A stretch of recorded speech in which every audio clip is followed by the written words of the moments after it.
How you doing, YouTube? Matt Massa Beer Reviews. New brewery time. Well, not technically. I've had one beer from these guys before.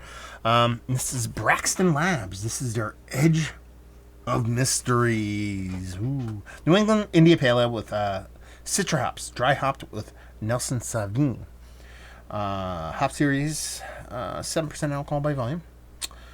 They talk about the brewery in the side. I'm not going to talk about that.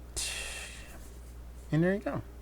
We're going to dive in. This comes out of a Tavour box that was sent to me and curated for me by my boy Mike from Jersey.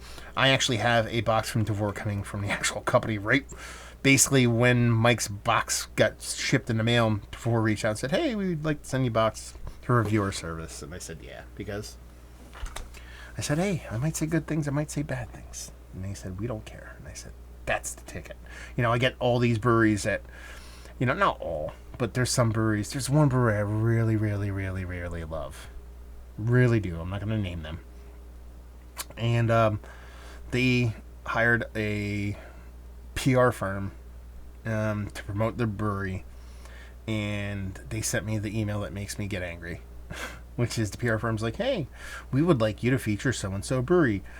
If you agree to promote for so-and-so brewery, we expect 2 Instagram posts, 3 Instagram stories, 1 mention on your YouTube channel, all that shit. I fucking fuck that noise. Never do that shit. Because that's just weird.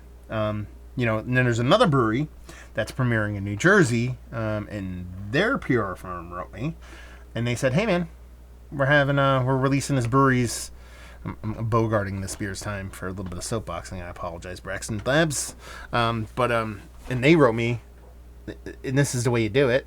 They said, hey man, we're launching this in New Jersey. We know you live there.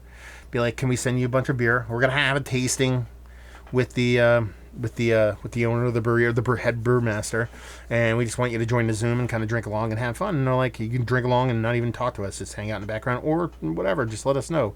And then they sent it off, and I said, hey man, it'll be this date, so and so. It's right around when my boy was going to be born. And I was like, hey man, that sounds actually really cool. I'm like, but I might have a kid right around there, so my availability might be limited. And they're like, oh, we totally understand. Turns out, the day of that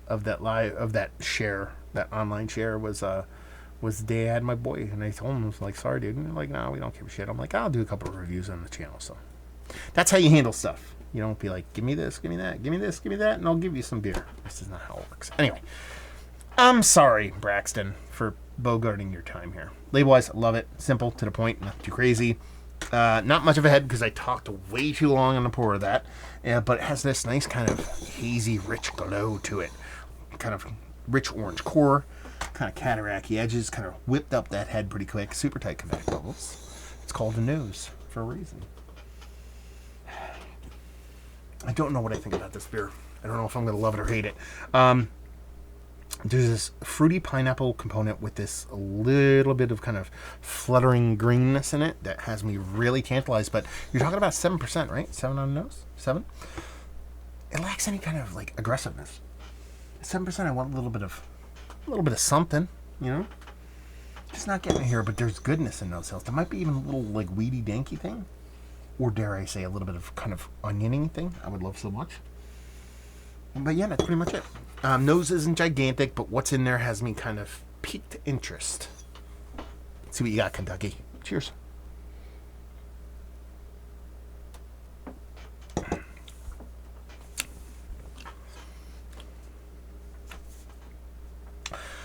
That's delicious. The only thing I'm going to complain about is ABV in this beer. I'll tell you right now. That mouthfeel is water nerd level fantastic. Absolutely sultry, creamy deliciousness. The way the fruits come off from the hops here. Very much slightly lactose dosed. I would almost say this has lactose in it without them telling you. It's because of the way the mouthfeel comes off and the way that sweetness comes off is soft powderiness. I'm not going to poop on you for not listing it on your can, but I'm pretty sure this has lactose in it. But in such a small amount, it's more of a mouthfeel and in a sugar shift kind of thing. It's like takes the sweetness of the beer and shifts it to a softer side of things. That's where the lactose plays in this. So, Braxton, I'm not going to blow up your spot, but there's lactose in this. and I dig it. The fruit component here is a medley. From the citrus side of things to the tropical fruit side. Not so much the stone fruitiness, at least not that I get. But there is this cool little green, weedy, good weedy dankiness to it. Not piney, not green, like hot pellet green. It's more of like a keefy kind of weedy dankiness fluttering around the edges. Like I said, the only thing I would kind of bitch and moan about this beer is ABV. It drinks way more like 6 than it does 7. But the way the mouthfeel is coming down, the way that green comes off, there's a little bit of scalliony vibes to it, and the way that fruit kind of comes off, and that mouthfeel, again, we can start with that, we can end with that, because that's really kind of where I hang my hat on this beer and how much I like it. It's a really, really fun beer. Like a really, really fun beer and a really, really tasty beer at that. Yeah, I like this quite a bit. This is good. Very good. I think that's all I got. The other thing I'd knock is lack of...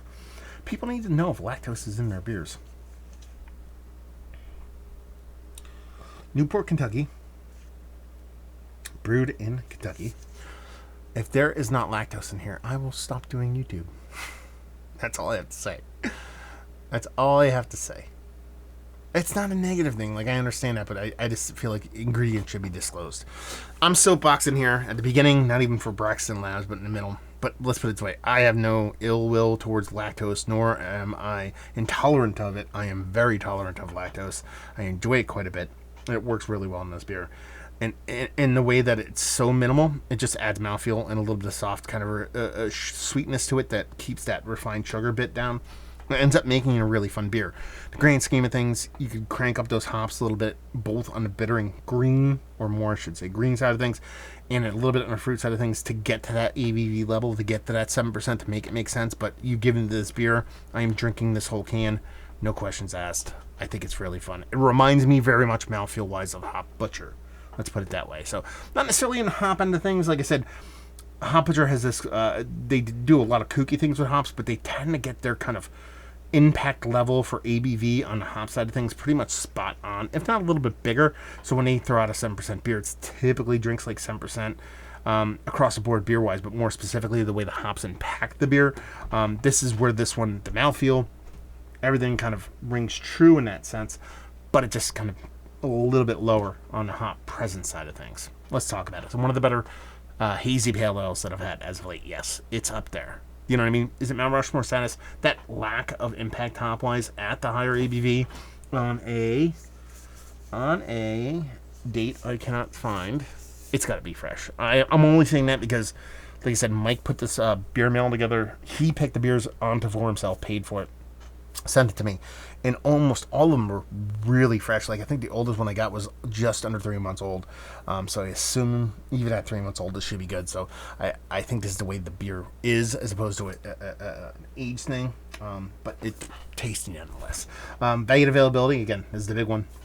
Mike, let me know what you paid, and people in Kentucky or in their kind of distro market, what do you pay for this Sanstavor? I want to know the price difference. That's part of the little thing I'll do with their beers, and leave you with, if you like what we like this. If you like really well done, soft mouthfeel kind of hazies, this has got it in spades. I mean, just without the hops being as electric as they should be at 7%, it's pretty damn good stuff. I'm a fan. So there you go. Review in the books. Hopefully you guys enjoyed it. Down there if you want to talk about it. Massive Beers if you want to check me out doing the social media stuff. Beer Massif. If you want to check me out doing the whole podcasting thing. Hopefully you guys enjoyed the review. Hopefully you're enjoying a little Braxton Labs right now. Hope to see you next time. Cheers.